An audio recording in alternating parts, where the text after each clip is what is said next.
So this took place some time ago in the winter time.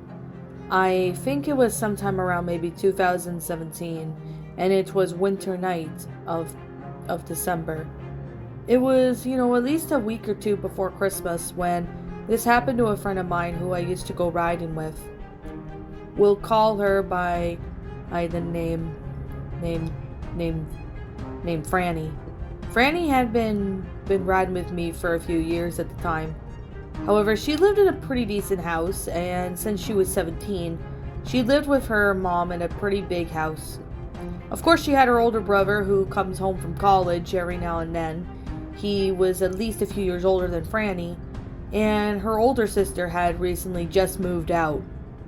They still were in the same area where I used to live at, and Franny and her mom, along with her brother, who goes in and out of college, always liked the house. However, though, they ended up moving there back in 2016 due to the fact that Franny's mom and dad ended up having a divorce. I won't go into details as to what happened, but we'll just say that her father was verbally and physically abusive towards her mother, as well as her sister and older brother, as well as herself. This was the result of her parents unfortunately having a divorce, and of course they moved at least 5 hours away from where they originally lived. Franny did horseback riding here and there, but there was one night that really shook her to the core. It was at least a week or two before the Christmas break, before everybody from school were off for the winter break. So while Franny was wrapping some presents, she was home alone since her mother had to work late at the hospital, since she had gotten pretty much a dose of overnight shifts due to, well, the fact is that so she could only work overtime so her mom could help pay the bills, keep up with rent, etc. You get the idea. Now, Franny's brother was going to be home from college in a week from where she was. Well, for 2 weeks. So Franny was pretty much just wrapping presents that she had got for herself, as well as her sister and her boyfriend, as well as her brother and her mom. As she was wrapping, everything seemed to be quite normal, although she did hear what seemed to be like a really weird noise. At first she thought it could have been maybe some kids or teenagers wandering around, as that has happened a few times, but she ended up thinking nothing of it and just continued to do what she did. However, she then woke up her cat, which of course she was just looking at her cat when her cat was staring at the door. At first she thought that maybe the cat saw something, like maybe a wild animal or something, but that is when Franny ended up looking over outside. Franny looked outside, but she couldn't see if there was anyone out there, and since it was nearly pitch black, she couldn't really see anybody. She thought that maybe the cat was seeing things and continued to wrap her presents.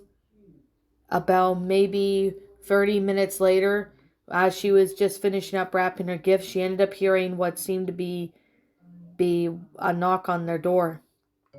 Franny ended up looking over and ended up opening the door to realize that there was no one there. She thought that at first there might have been some kids that were playing Ding Dong Ditch, as that has happened at least a few times.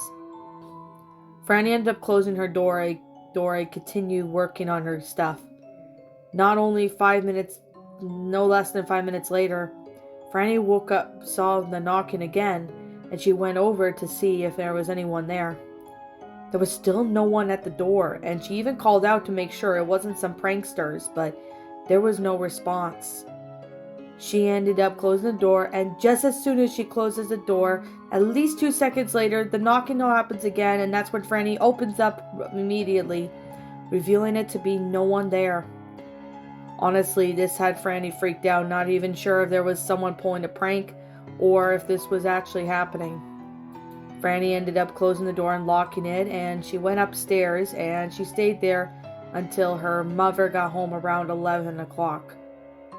Now, still to this day, Franny is not sure as to if this was some pranksters doing or what happened to be is paranormal that night. She still has not had anything like that happen since, but she still isn't sure if it was paranormal or if somebody was really pranking her at night. She does not want to know, and nothing has been since, so she really doubts that there would be someone there.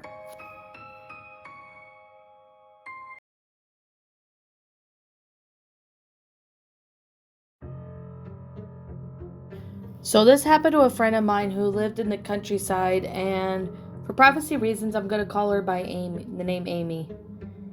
Amy was around her late 20s and she lived in a farm area with her fiance, and at the time it was around winter of 2018. Now, it was around January, which happens to be the longest and coldest month of the year. However, it's also the longest month of the year, so Amy and her husband were pretty much just putting all the Christmas decorations away, as it was January 3rd when they were starting to do that. In the nighttime, it would happen to be snowing. It wasn't blizzard or anything, but just regular snow that happens to be snowing pretty hard. Now, Amy was just in the barn making sure the animals were asleep before leaving then to go into the house for the night. Her husband happened to make sure everything was locked up. Well, her fiance. I know sometimes she calls her fiance husband, but that's just how she was. Now, it wasn't until sometime around maybe 1 a.m. while sleeping where Amy ended up wake up for some reason. At first, she didn't even know why she woke up, but she probably had one of those nights where she couldn't get to sleep no matter what she did. It was rare, but she didn't have work the next day, so it was a blessing. So she went downstairs to ended up looking outside of the backyard. Of course, there was a large shed where it does have some farm tools in it. There was a big tree, and she ended up looking over outside of it. She was standing on her front porch, and the light only shined to about a few feet, just illuminating the shed and the tree, as well as a few other things. She ended up seeing what looked like to be a figure. It looked to be about maybe 7 feet tall, and she wasn't so sure as to what it was. At first, she thought that maybe there could have been a person on her property, but she couldn't really identify the face figure of the person. Thinking maybe it might be some drunken person got lost, she ended up telling them to get off of her property. However, she couldn't really tell if they had special, features of their face or not, but whatever it was didn't seem to be moving or noticing her. She ended up not even going back in, as she at first didn't know if this was actually a real person or maybe it was just a fake coincidence. There have been a few times where at least a few teenagers thought it would be a good idea to put a scarecrow or at least a balloon person up just to prank her. Yeah, I know she lives in the countryside, but they did have some neighbors that were quite rowdy, and they weren't even really nice at times too. She ended up deciding to go back inside and get her flashlight, but by the time she did, the figure, whatever it was gone. She honestly looked around thinking maybe the figure might have been maybe some random person, but there was no way to know entirely for sure as to who or what it was. She ended up shining her light in the direction and called out if somebody was truly there, but there was no one there. She ended up shining her flashlight until by where the shed was, she saw a big black figure. It happened to have long claws, and it looked to be about 10 feet tall.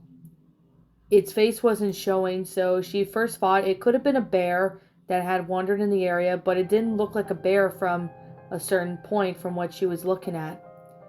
At this point, she's ended up shitting herself, unsure as to what this creature was or what to do. The creature, whatever it was, then turned around away from the place. She prayed that it did not see her, to which thankfully it didn't, so it ran out in the opposite direction back into the trees while letting out a really loud, disturbing noise. Honestly, Amy at this point went back inside, locked her house, and she didn't get a minute of sleep that night.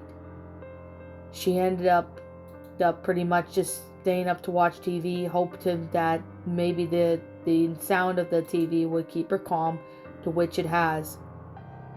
Her husband thought that maybe she might have seen someone that was scary, but of course he was quite skeptical, and she wasn't sure if he would believe in what she says or not. At this point, she really still isn't sure as to who this person was or creature, but whatever it was disappeared into the night, unsure, without a trace as to who it was. Now, at first Amy thought that it could have been a person, but the next morning she went outside and she ended up taking a look at the footprints in the snow. Now, the footprints looked as if they were some sort of creature. It didn't look like a bear footprint or a human, but she had many thoughts and theories as to what it was. She doesn't even know if it was a person or if that was Bigfoot she saw. It still really unnerves her to this day, but she had never seen that creature since then, and she doesn't even want to think about the alternative. What did that creature had in mind for her?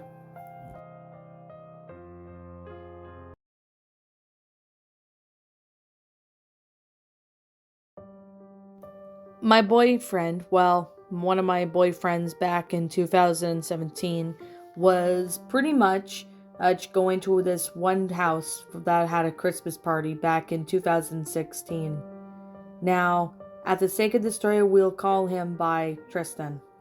Tristan was with his friends named Alex, Dustin, and even Chris. All the boys were mainly having fun, and they decided to go to Chris's house that happened to have a forest behind his yard. The forest went on for miles, and of course, it was pretty big, where they decided to go play some flashlight tag and even do some other stuff. However, Alex invited a few of his friends, while Dustin invited at least 2 of his friends, while Chris invited a few of his friends from his neighborhood. Tristan brought along his 2 other friends that he had known since kindergarten, and they were all deciding to play a game of manhunt. Tristan was one of those people that used to run ahead and hide while the hunters go and find them. Tristan went as far as he could until the signal identifies that the hunters were on their way. As soon as the hunters were getting closer without them noticing, Tristan moved as far away as he could, just to avoid being caught so he can win. The last one standing wins some sort of prize, which of course that's what Tristan wanted. While he was in the forest, he ended up looking over to see that there was someone that he had not seen before. At first, he thought that it could have been one of the hunters, but it didn't look like any of them, and they would have said it was them. Now, whatever this man was, stood about maybe 6'8", and he ended up looking like he wore some cargo pants as well as a hoodie. At first, he thought that it could have been maybe Dustin or Chris, but none of them even called out to Tristan. Tristan ended up staying there, unsure as to what would have happened, but he stayed as best he could and stayed quiet. Whoever it was then heard something and then took off running. It didn't let a noise or anything, it just ran in the opposite direction. After waiting a while, Tristan realized that the hunters probably gave up, so he headed back the way he came. Once he headed back, though, he ended up seeing that his friends were there, and they honestly didn't even know what to tell him. Apparently, the police had arrived at the house saying that there was someone in the woods who had been kidnapping and even murdering certain people in the woods. Tristan honestly explained his encounter with whoever it was, but couldn't identify the person, even with some evidence that he had took photos of. But of course, they were not really the best quality, so they couldn't really identify who the person was. However, though, they ended up taking his statement, and they never went back in those woods for a while. Tristan is still not sure to this day on who it was in the woods that was with him, but whoever this man's intentions were not good, based on what the police had said. He is not sure what would have happened to him if he stayed in those woods any longer. That's just because he doesn't want to think of what the alternative will be. or would have been.